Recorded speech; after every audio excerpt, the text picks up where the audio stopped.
नमो मंगलमय मंगलकर लीलावती ज्ञान नमो ताई याते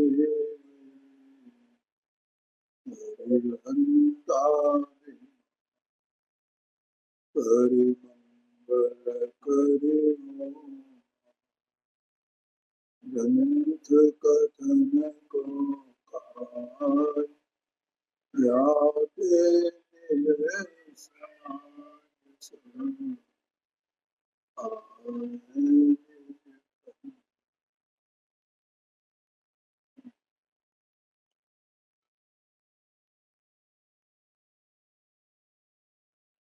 ये यहाँ पर सम्यक दर्शन की चर्चा चल रही है। इसके तीन भेद सम्यक दर्शन के, उपशम सम्यक, क्षयोपशम सम्यक और क्षायक सम्यक। ये मैंने कल भी बोला था, परसों भी बोला था। सम्यक तो एक ही प्रकार है और उसमें सात तत्व का श्रद्धान गर्भित है, आपा पर का श्रद्धान गर्भित है और आत्मा का श्रद्धान आत्मा में अहम पना को गर्भित है।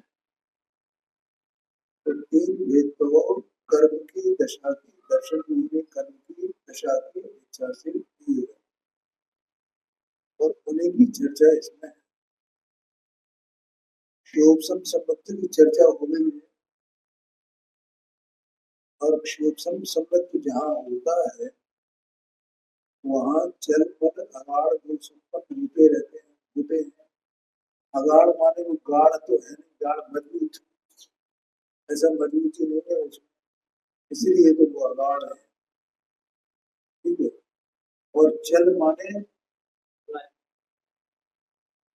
कि वो कब छूट जाए इसका कोई ठिकाना नहीं है। जैसे वो कूदे की लाठी का वो दिया जाता है ना दृष्टांत, तो वो कब गिर जाए से इसका ठिकाना नहीं है। इसका मतलब ये जल दोष है। और मल दोष ये है कि जो सम्यक दर्शन होता है तो 8 गुण सहित और 25 दोष से रहित, ऐसा कहा जाता है ना। तो जो 25 प्रकार के दोष कहे गए हैं उन्हीं में से कोई दोष उत्पन्न हो सकता है। तो उस दोष का उत्पन्न होना वो मन है। ठीक है। आज भाव दीपिका में ऐसा लिखा है कि ये उत्पन्न होता है जीव की प्रगति में, और जैसे पानी का बुलबुला उत्पन्न हुआ वही शांत हो गया और वो पानी की धारा वैसी की वैसी बनी रहती, पानी वैसा का वैसी। ऐसे ही सम्यक दर्शन में मन को बुलबुले की तरह है, वो उत्पन्न हुआ और वो वहां का वही शांत हो गया। तो सम्यक दर्शन पर कोई उसका असर नहीं पड़ता है, तो मन उत्पन्न होता है उसी समय शांत हो जाता है, बहुत अत्यंत क्षणिक होता है। ऐसा उन्होंने दृष्टांत दिया। और इसके बाद क्षायक संयुक्त की चर्चा थी, वो क्षयोपशम संयुक्त से होता है और क्षयोपशम संयुक्त से क्षायक संयुक्त की प्राप्ति होती है। तो वो उसका है जी,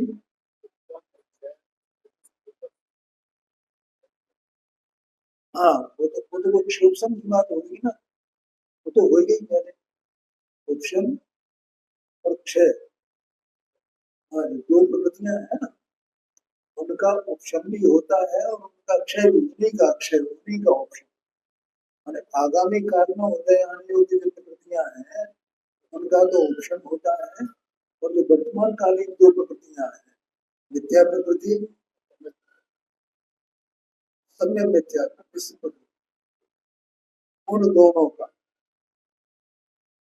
माने वो दोनों अनंत गुणे हीन होकर के उसमें बदल जाती है ना। तो वो उदय भावी क्षय कहलाता है। उदय में आए बिना क्षय हो जाना, तो क्षय भी उन्हीं का और उपशम भी उन्हीं का। बस तो एक वर्तमान कालीन है, भविष्य कालीन, आगामी काल वाला।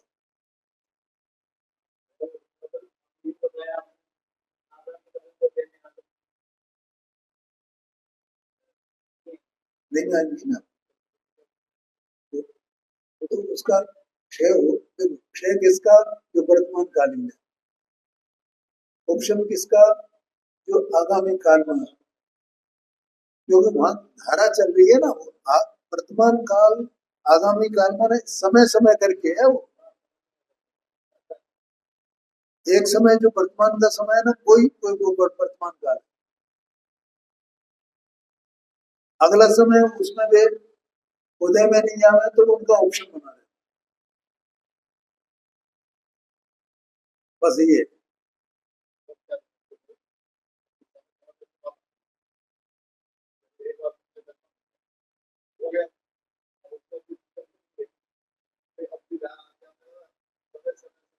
हाँ, वो कर्म की प्रकृतियों की स्थिति कैसी है ना,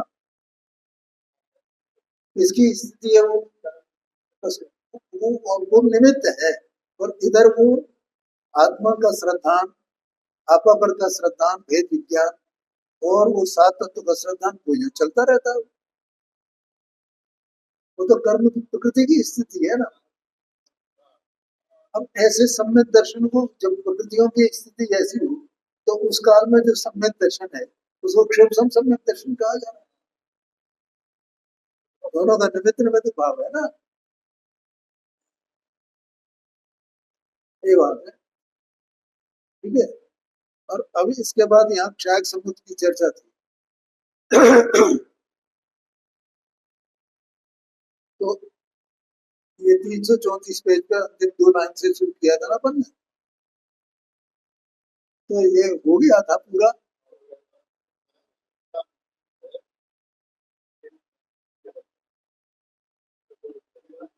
हाँ हाँ जी,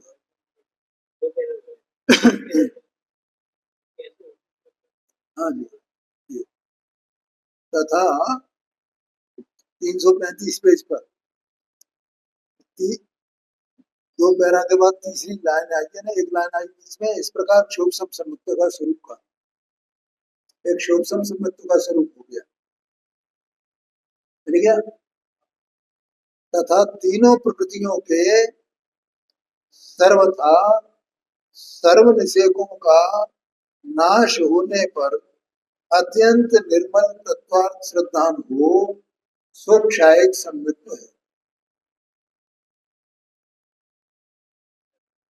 तो चतुर्थादि चार गुण स्थानों में कहीं षोडशम सम्यक दृष्टि को इसकी प्राप्ति होती है। माने चौथे गुण स्थान वाला हो, पांचवें गुण स्थान वाला हो, छठवें गुण स्थान वाला हो, सातवें गुण स्थान वाला।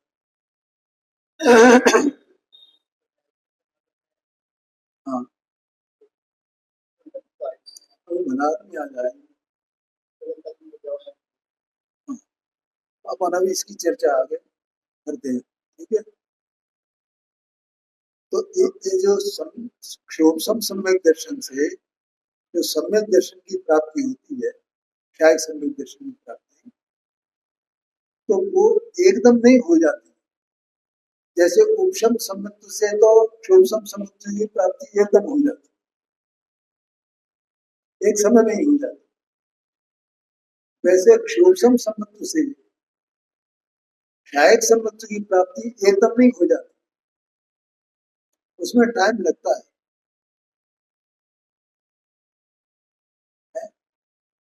तो अब वो कैसे होती है, मतलब पहले उसकी कंडीशंस है ना। पहले तो ये है कि वो संगी पंचेंद्री मनुष्य जीव को ही होता है, पहली कंडीशन। त्रेंच को, देव को, नारकी को, इनको नहीं, मनुष्य को।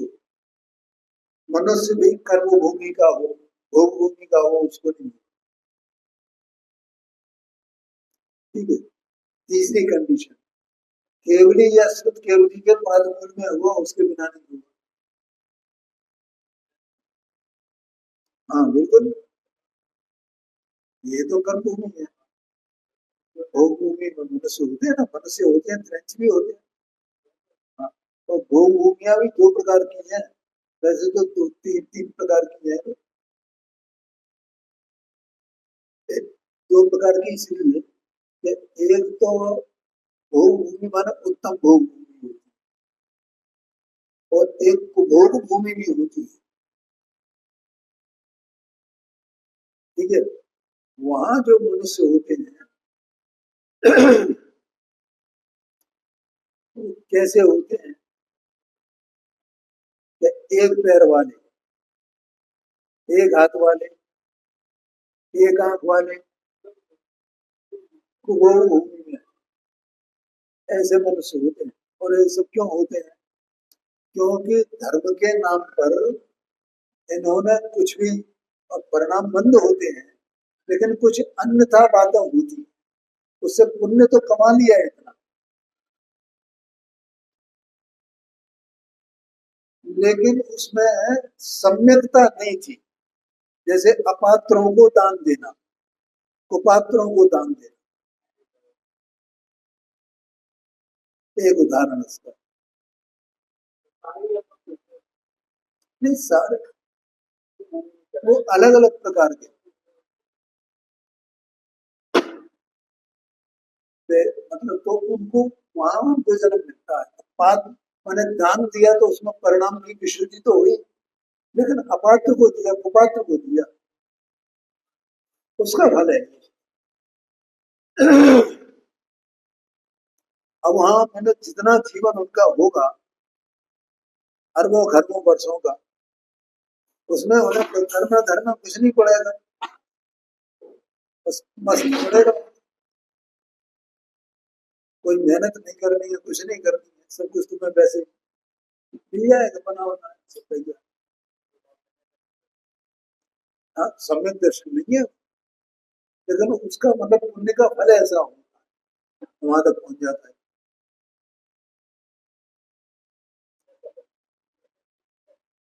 ये बात।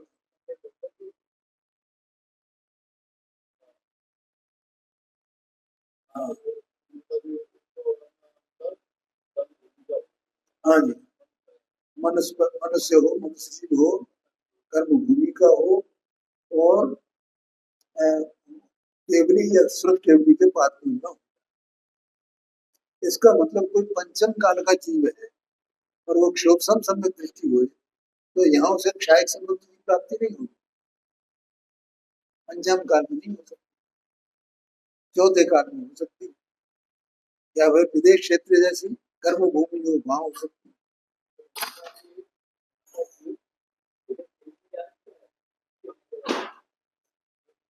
अब वो उसके जैसे परिणाम हो उसके अनुसार होगा।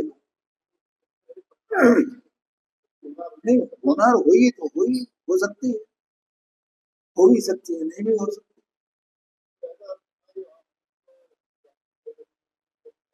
है। हाँ जी।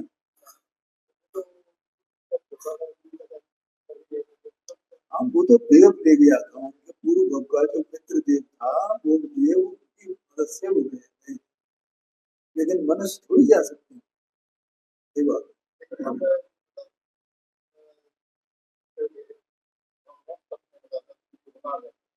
हाँ वो तो है। हाँ, वो तो कर्म भूमि है। हाँ जी, भाई ऐसा कहा जाए, देखो, पांच भरत, पांच एरा, और पांच विदेह, क्योंकि पांच पांच पांच हुए ना, इस तरह वो 15 कर्म भूमि कही जाती है। इसमें मध्य लोक में 15 कर्म भूमि। हाँ जी, तो इसलिए वो अब तो एकदम हो जाए ऐसा नहीं होता है, और उसका प्रारंभ होता है, क्षपणा का प्रारंभ होता है, और फिर क्षपणा संपन्न होती है। क्षपणा माने प्रकृतियों का, वो तीन प्रकृतियां है ना उसकी दर्शन होने की, अ, मिथ्या, सम्यक मिथ्या और सम्यक, ये तीन प्रकृतियां है ना, तो उनका क्षय एकदम नहीं हो जाता, धीरे धीरे होता है, इसलिए उसमें समय लगता है। ए बात, अभी तो यहाँ भी एक कृत वेदता नाम आया ना, मतलब दो प्रकृतियों का क्षय हो गया, अब एक प्रकृति वहां शेष रही, तब वो कृतकृत्य नाम पाता है, कृतकृत्य वेदता, और वो उसका प्रस्थापक कहा जाता है, क्षय सम्मति को प्राप्त करने की तैयारी। हाँ मतलब उसके, अब तो क्षय सम्मत दर्शन होने वाला है ना उसे, इसलिए देखो अब यहाँ पर ये चर्चा आ रही है कैसे होती है, माने क्षय सम्मत दर्शन की प्राप्ति कैसे होती है, सो कहते हैं। ठीक है, पहले तीन करण द्वारा वहां मिथ्यात्व के परमाणुओं को मिश्र मोहनी रूप व सम्मित मोहनी रूप परिणमित करे व निर्जरा करे। इसका मतलब क्या हुआ, कि वो जो तीन करण उपशम सम्मित दर्शन से पहले हुए हैं ना, अधर प्रवृत्त करण, अपूर्व करण और अनवृत्ति करण, वो तीन करण यहाँ होंगे, इसलिए कोई एकदम हो जाए वो नहीं हो सकता है। अभी क्षोभसम सम्यक दर्शन है, क्षोभसम सम्यक दर्शन के काल में ही वो फिर से तीन करण करता है, और तीन करण से क्या होता है कि जो मिथ्या प्रकृति है वो मिथ्या प्रकृति मिश्र मोहनी रूप परिणमित होती है, और मिश्र मोहनी जो प्रकृति है वो सम्यक प्रकृति रूप परिणमित होती है जी। नहीं वो तो उसमें बदल गई ना दोनों, वो तो आनंद गुणी हीन तो वो पहले ही थी, उनका नेचर ही इस प्रकार का है, ये जो मिथ्या प्रकृति है उसे अनंत गुणी हीन मिश्र मोहनी, और मिश्र मोहनी से अनंत गुणी हीन सम्यक प्रकृति, तभी तो उसको देशघाती कहा जाता है, और इन दोनों को जो है वो सर्वघाती कहा जाता है, तो इसलिए इनका उदय नहीं आता है, इनका उदय आ जाए तो सम्यक दर्शन न रहे, ये बात है। हाँ जी, ठीक है, तो उनका नेचर तो वैसा ही है, उसको बार बार कहने की जरूरत नहीं है। यहाँ मतलब वो बदले या न बदले, नेचर तो उनका एक ही प्रकार का रहेगा ना, ये बात है। अब यहाँ तो ये बताया कि मिथ्या प्रकृति तो मिश्र मोहनी रूप होती है, और मिश्र मोहनी की प्रकृति सम्यक रूप होती है, तो ये काय के द्वारा होती है, करण के द्वारा।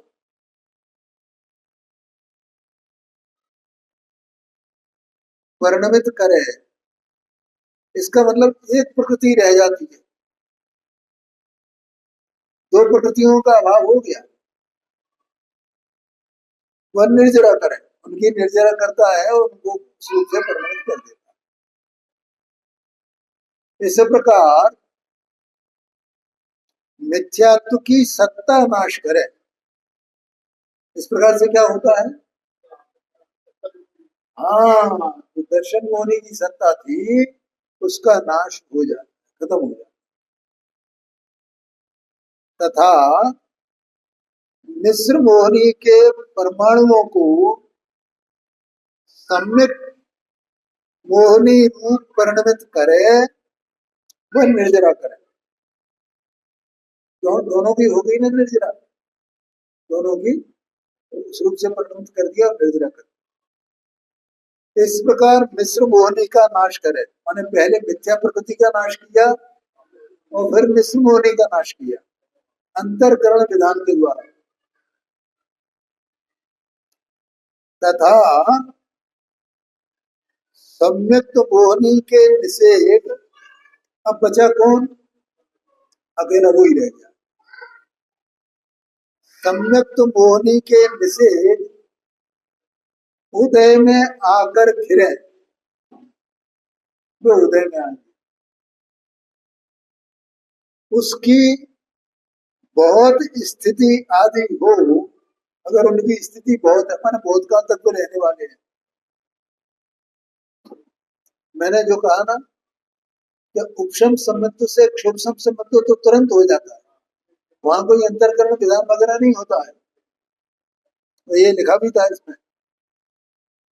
लेकिन क्षोभसम से क्षयक संबंध प्राप्त करने में कितने पापड़ देखने पड़ा लोगों की भाषा में हम।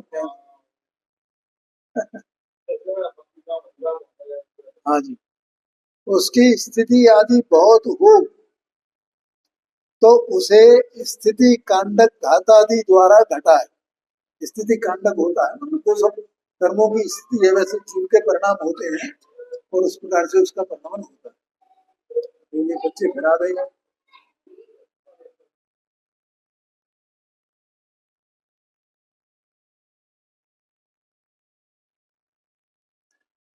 जहां अंतर्मुहूर्त स्थिति रहे, अब जब मतलब ये करते करते सब जब अंतर्मुहूर्त स्थिति रह जाती है तब कृतकृत्य वेदक सम्यक दृष्टि कहा जाता है।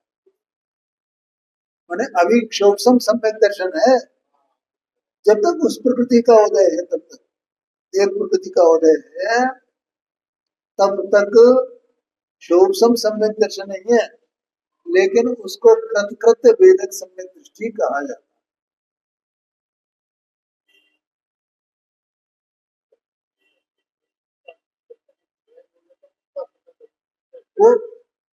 वो दर्शन में होने की तो प्रकृति है भाई, अभी क्षय कहाँ हुआ उसका, अभी तो उसका उदय है ना।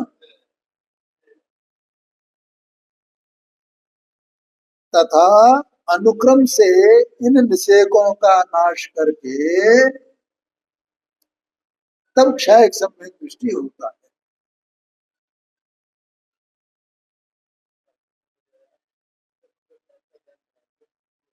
हाँ जी हाँ।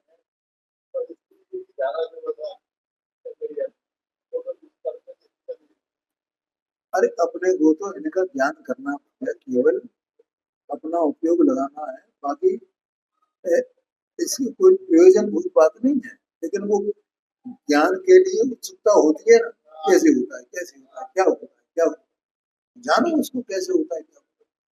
लेकिन हम कर क्या सकते हैं? हम अपने परिणाम को ही नहीं पलट सकते हैं, उसकी तो कर्म की तो बात है क्या है, सब कर्मों की स्थिति है ना। और अपने को इससे भी प्रयोजन नहीं है। जैसे किसी चीज को कोई सम्यक दृष्टि है तो उसे क्या प्रयोजन है, तो कौन सा सम्यक दर्शन चाहिए, उपशम चाहिए या क्षोभसम चाहिए या क्षायक चाहिए।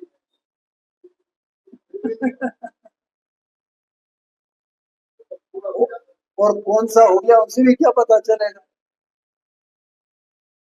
है? क्योंकि सम्यक दर्शन सबकी क्वालिटी एक ही है, उसमें अंतर नहीं है, है? व्यवहार से देखा जाए तो सात तत्व का यथार्थ श्रद्धान बना रहना चाहिए, और निश्चय से देखो तो स्वपर का भेद विज्ञान रहना चाहिए, है? और आत्मा में अहंपना होना चाहिए, और तीनों में वो होता ही होता है, तो उससे क्या प्रयोजन है। लेकिन यहाँ तो तीन प्रकार का है, होता है कर्म की अपेक्षा से, इसलिए उसका ज्ञान कराया क्या क्या होता है। जैसा भगवान ने केवल ज्ञान में देखा है वैसा बताया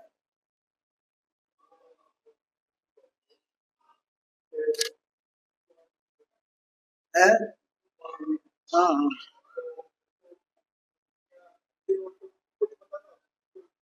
हाँ जी हाँ जी हाँ जी।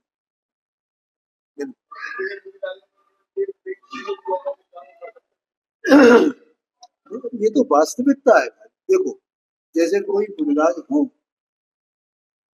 और उन्हें रिद्धियां प्राप्त हो जाए, जैसे मान लो वो किसी को अवध ज्ञान हो गया, मना परिज्ञान हो जाए किन्हीं मुनिराज को, ठीक है ना, तो वो अवध ज्ञान, तो उन्हें पता थोड़ी चलता है कि मुझे अवध ज्ञान हो गया, मना परिज्ञान हो गया, और वो उसका उपयोग ही नहीं करते हैं। तीर्थंकरों को तीन ज्ञान के धारी होते हैं ना तीर्थंकर, कभी पूरे जीवन में उसका उपयोग ही नहीं करते हैं, बस वो केवल कहा जाता है कि तीन ज्ञान के धारी, तीन ज्ञान के धारी। उन्हें मतलब वो विकल्प ही नहीं आता है।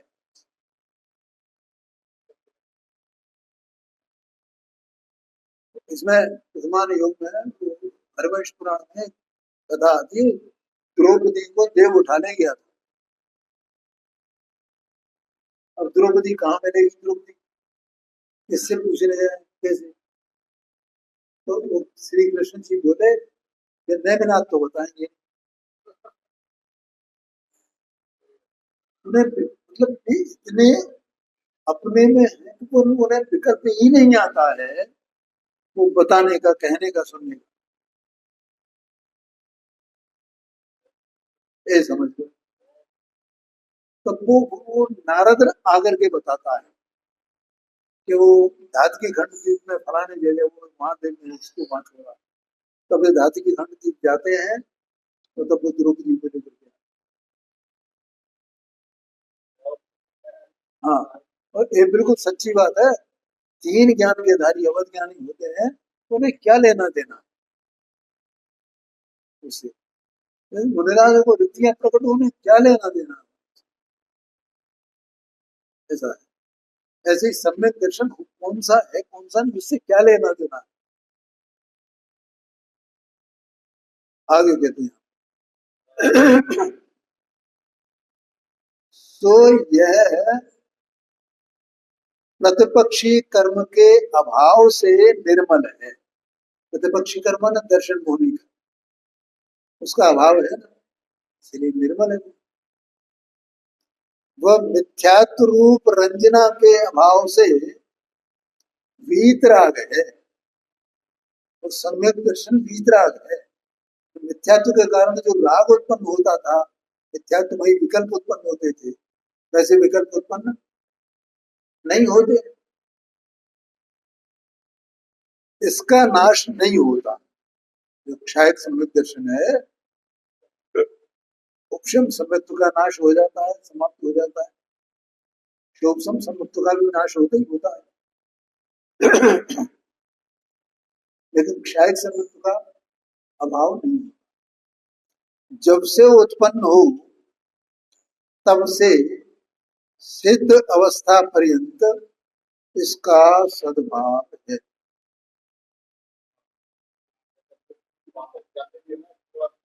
हाँ जी हाँ। इस प्रकार क्षायक सम्यत्व का स्वरूप कहा। ऐसे तीन भेद सम्यत्व के हैं। ठीक है। अब देखिए यहाँ पर जो हरीश का प्रश्न था ना, उसका उत्तर अब आ रहा। देखो क्या है कि जब जीव को सम्यक दर्शन होता है तो सम्यक दर्शन होने पर उसके एक तो दर्शन मोहनी प्रकृति का अभाव होता है। ठीक है। मतलब उसका उदय नहीं होता, बस क्यों कहो, क्योंकि अगर उदय होगा तो वो मिथ्यात्व होगा, तो उसका अभाव होता है। दूसरा, अनंत अनुबंधी का भी अभाव होता है नियम से। है जी। हाँ जी हाँ जी। अनंत अनुबंधी क्रोध होता है तो उनका वहां अभाव होता है। तो अब यहाँ किसी को ऐसा प्रश्न आ गया कि ये तो आपने दर्शन होने की स्थिति बताई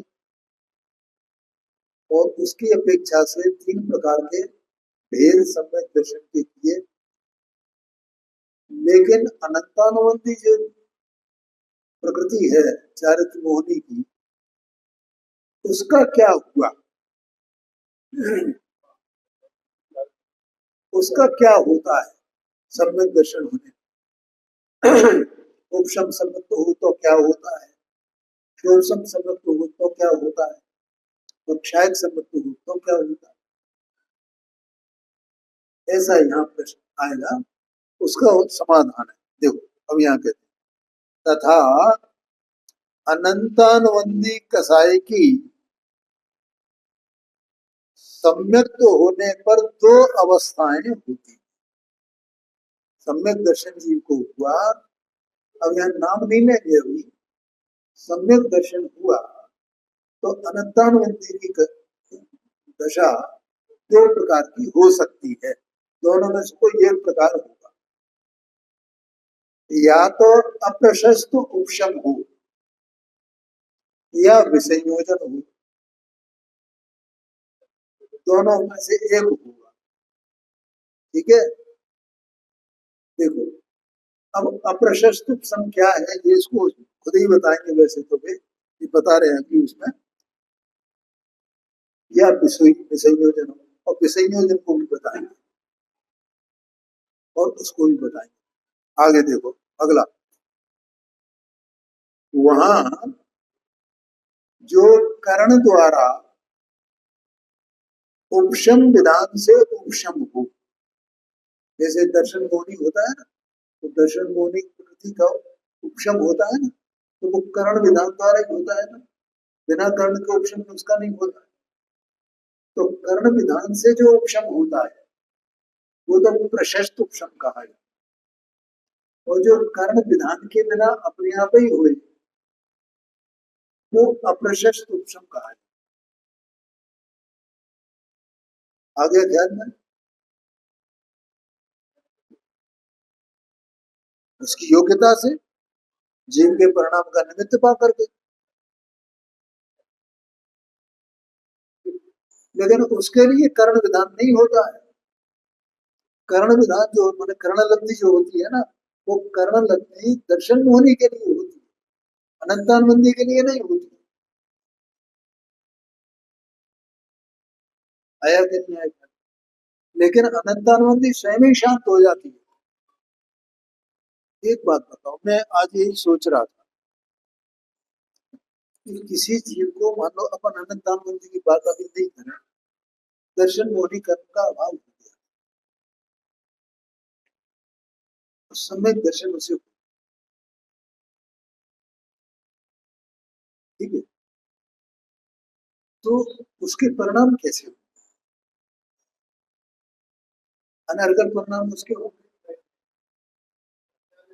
जीवों के प्रति दया का भाव उसे होगा कि नहीं होगा। देखो अपन ने अभी प्रवचन साल में 85 नंबर की गाथा पढ़ी थी ना, तो उसमें मोह का लक्षण बताया, तो उसमें लिखा था कि त्रियंचों और मनुष्यों के प्रति करुणा का भाव, ये मोह का लक्षण है। ठीक है, तो मैं ये सोचने लगा कि ये मोह का भाव क्यों कहा गया, और सम्यक दर्शन हो तो उसे दया नहीं होती, होती है, लेकिन वो जीवों को देखता कैसे है?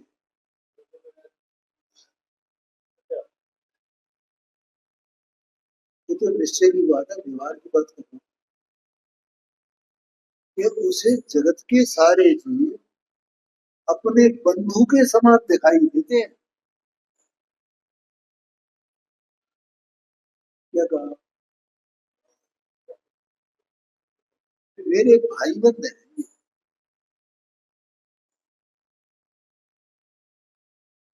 गुरुदेव सिंह जब सुबह वहां के लिए जाते थे और वो नीम के पेड़ में से वो फूल फूल झड़ते थे, वो निवोड़ी आती है ना, निवोड़ी उसका फल होता है, होता है, तो वो निवोड़ी से तरह का फूल लगते हैं, वो झड़ते नहीं, तो उनको बचा के चलते, किसी का पैर पड़े, गुरुदेव सिंह कहते थे भाई इसमें तेरे अनंत भोगों के माँ बाप हो सकते हैं।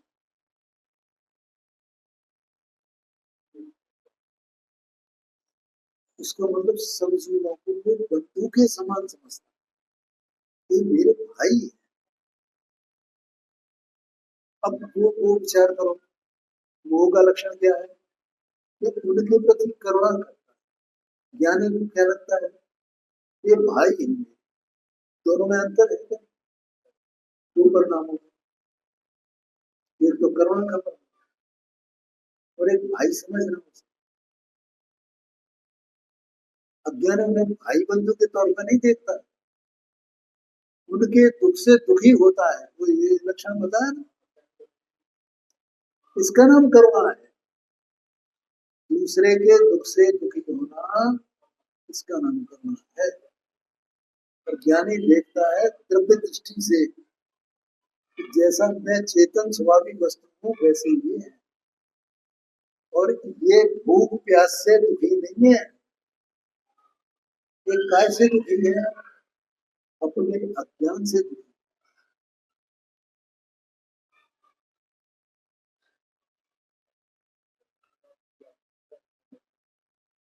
आदि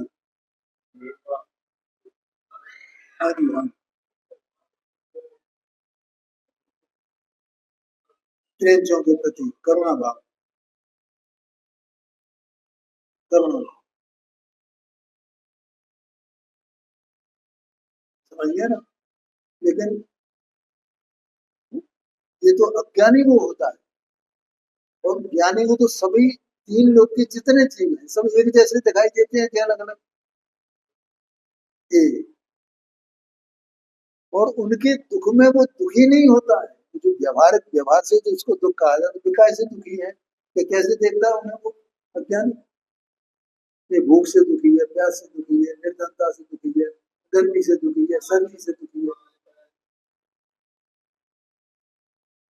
ये ना पर्याय दृष्टि से देखता है ना, और पर्याय दृष्टि से अपने को देखता है, इसलिए उसके दुख में दुखी होता है। ज्ञानी उसके दुख में दुखी थोड़ी होता है।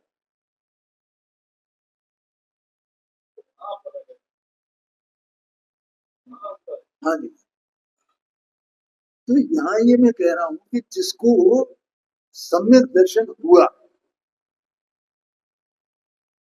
तो सम्यक दर्शन होने पर जैसी अनंतानुबंधी कसाय के निमित्त से जैसी कसाय उसकी होती है, वैसी कसाय हो सकती है उसे।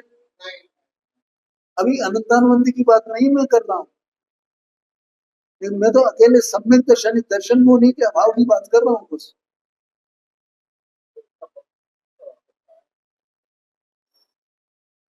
ठीक है, क्यों? क्योंकि उसे वस्तु स्वरूप का ख्याल हो, एक द्रव्य दूसरे द्रव्य का करता नहीं, माने मैं किसी कुछ करता ही नहीं, धरता नहीं, मैं शरीर का भी नहीं करता, मैं कर्म का भी करता नहीं, मैं तो अपने में ही सीमित हूँ, मैं तो ऐसी चैतन्य वस्तु हूँ। तो बोलो उसके परिणाम अपने आप ही वैसे शांत है ना, तब वहां अनंतानुबंधी का अप्रशस्त उपशम हुआ है। ऐसा कथन ये व्यवहार का कथन है, ये आरोपित कथन है, निमित्त का कथन है। अनंतानुबंधी बात कैसे सिर उठा सकती है? उसकी योग्यता वैसी हो रही है अपने आप में, ये मुझे बताना है। आज मुझे मैंने ये दिन में ये विचार आया कि जिसको अभी दर्शन हमें अनंतानंदी से वो है क्या नहीं है, क्या हुआ क्या नहीं है, हमें कुछ लेना देना नहीं। लेकिन हम वैसी उसकी जीव के परिणाम वैसे जैसे मिथ्यात्व के काल में अनर्गल परिणाम होते हैं, और सम्यक दर्शन होने पर उसमें परिवर्तन नहीं आएगा, क्योंकि सम्यक दर्शन हुआ तो अपने में अहम बना हुआ ना, अपने में अधिकार रहा ना उसका, तो बाकी पूरे जगत में उसका अधिकार छूट गया ना। तो बोलो उसके परिणाम कैसे होंगे? अभी तो केवल दर्शन में होने के अभाव की बात कर रहे हैं अपन। हाँ जी, तो वो परिणाम ही उसके उस प्रकार के होंगे, तब फिर ये परिणाम ऐसे क्यों हुए, तब वहां निमित्त का ज्ञान कराया।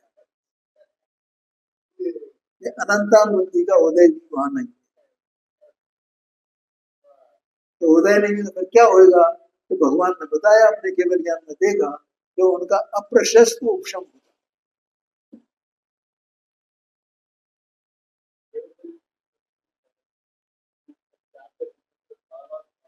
हाँ जी, हाँ जी, हाँ, हाँ जी, तो हो जाए। और समझ में आया कि देखो यहाँ क्या कहा, तो अनंतानुबंधी का प्रशस्त उपशम तो होता ही नहीं। ठीक है, प्रशस्त उपशम नहीं होता है, माने वहां करण की आवश्यकता नहीं पड़ती है, बिना करण के ही अपने आप हो जाता है। और इसीलिए यहाँ ये बात लिखी है तो उसके परिणाम अपने आप ही वैसे हो गए ना, तो अब अनंतानुबंधी उसमें कुछ कर ही नहीं सकता है, वो अपने आप ही शांत हो गई है। अन्य मोह की प्रकृतियों का तो होता है, तथा इसका अप्रशस्त उपशम होता है। ठीक है, ये 3 बार लिखा, 3 यहाँ पैराओं में पंडित जी साहब ने, अप्रशस्त उपशम होता है, अप्रशस्त उपशम होता है, अप्रशस्त उपशम। हाँ जी,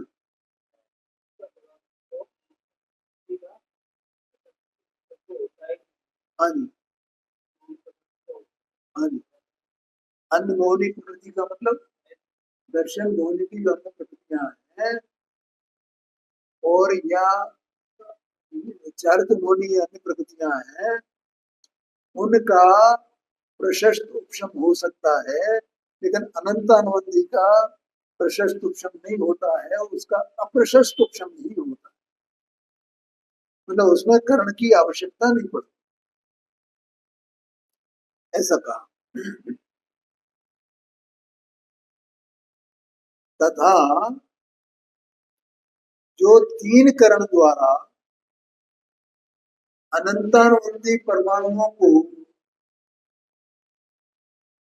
अन्य चारित्र मोह की प्रकृति रूप परिणमित करके उनकी सत्ता नाश करे, उसका नाम विसंयोजन है।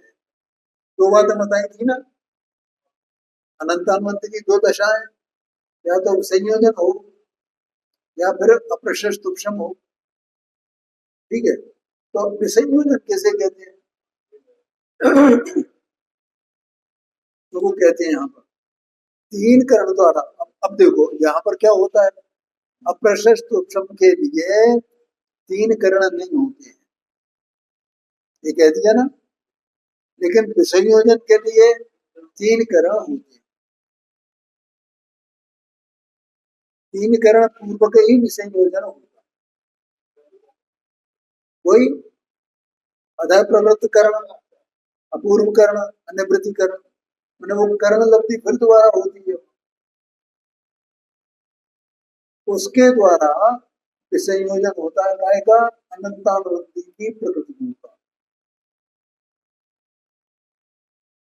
ठीक है, हाँ ये बता रहे हैं ना, अन्य चारित्र मोह की प्रकृति रूप परिणमित करना, माने चारित्र मोहनी के कर्म की जो अन्य प्रकृतियां हैं, कितनी प्रकृतियां हैं चारित्र मोह की? हाँ 21 बताई थी ना, अनंतानुबंधी की 4 को छोड़ करके बाकी 21 प्रकृतियां हैं। तो अनंतानुबंधी की जो प्रकृतियां हैं, वे उन्हें 21 प्रकृतियों में कन्वर्ट हो जाती, बदल जाती। उनका बदल जाना, इसका नाम विसंयोजन है। ये समझ। और नहीं बदलना, वो उपशम बना रहना। ठीक है, अब वो उपशम भी कैसा कैसे रहता है उसमें, एक और बताएंगे अभी। जो मैंने पढ़ा है, एक ये पुस्तक भी मेरे पास रखी है, इसमें से मैंने पढ़ा था, और मैंने 2-3 पुस्तकों और पढ़ी है, तो वो हदीस के प्रश्न का जवाब देना था ना, इसलिए। वैसे मैंने पहले बहुत कई बार पढ़ चुका हूँ, लेकिन भूल गया था मैं, तो अब दोबारा वो पढ़ लिया तो अब और स्मृति मेरी जो है पक्की हो गई।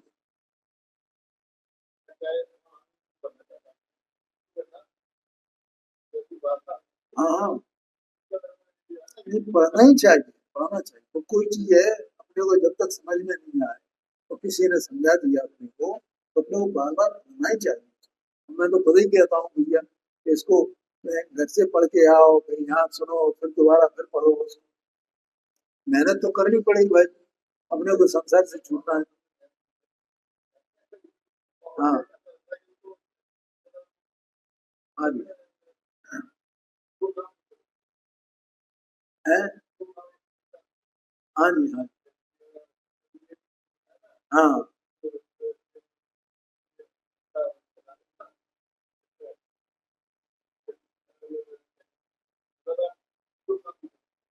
जो काम नहीं कर सकते माने,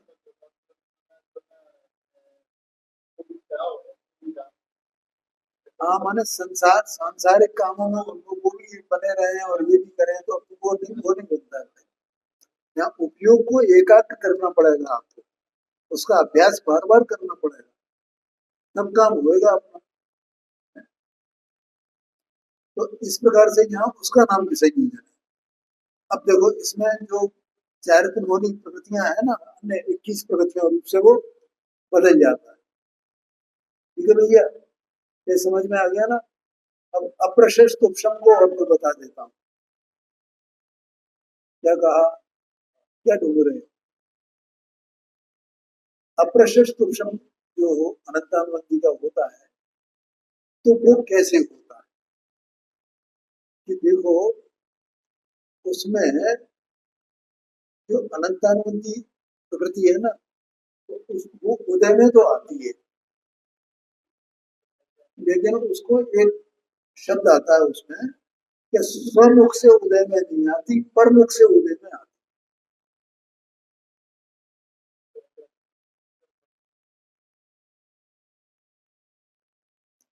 हाँ हाँ हाँ, तो जीव को प्रणाम करता हूँ।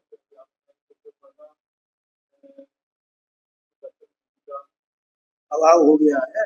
हाँ हाँ हाँ जी। नहीं वो तो ठीक है, लेकिन ये तो जीव का परिणाम तो उसमें निमित्त है ना, लेकिन वो उसका अप्रशस्त उपशम हुआ है, इसका मतलब वो उदय में नहीं आएगी, तो वो होगा क्या फिर उसका, उसका क्या होगा? प्रश्न ये है ना कि वो स्वमुख से उदय में नहीं आती, परमुख से उदय में आती। परमुख माने क्या? ये जो अप्रत्यक्ष अनावरणी और प्रत्यक्ष अनावरणी ये जो कसाय है ना, ये प्रकृतियां है ना, कसाई की प्रकृतियां, तो वो उन रूप से उदय में आती है, बदल जाती है। जैसे संयुक्त मोहनी और ये तीन प्रकार की प्रकृतियां है ना, डिब्बे उसमें बदलनी वो उसमें बदलनी, ऐसे ऐसे बदलती थी, ऐसे ये भी वो उसमें बदल बदल करके वो उदय में आती है।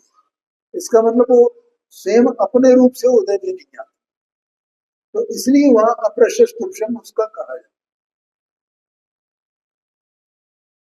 ऐसा आशय है। हाँ जी हाँ जी, ठीक है। तो तीन प्रकृतियां तो अलग, वायकी दर्शन मोहनी, उनकी बात अलग। अभी अनंत आनंद की बात, तो यहाँ अप्रत्याख्यानावरण प्रत्याख्यानावरण और संजलन, ये तीनों प्रकृतियां मौजूद है ना, तो वो अनंतानुबंधी प्रकृति उनमें बदल करके और उनसे उस रूप से उदय में आती है, मैंने वो अनंतानुबंधी के रूप में उदय में नहीं आती, ये होता है। वो उसमें उदय में वो आती रहती है, तो मतलब इसका मतलब प्रत्याख्यानावरण प्रत्याख्यानावरण संजलन ये तो रहती है, लेकिन अनंतानुबंधी का उदय नहीं है, तीन का उदय तो है। बस, बस, ये एक, इसका नाम अप्रशस्त उपशम उसका बना रहे, ऐसा आशय मैं भी हो गया।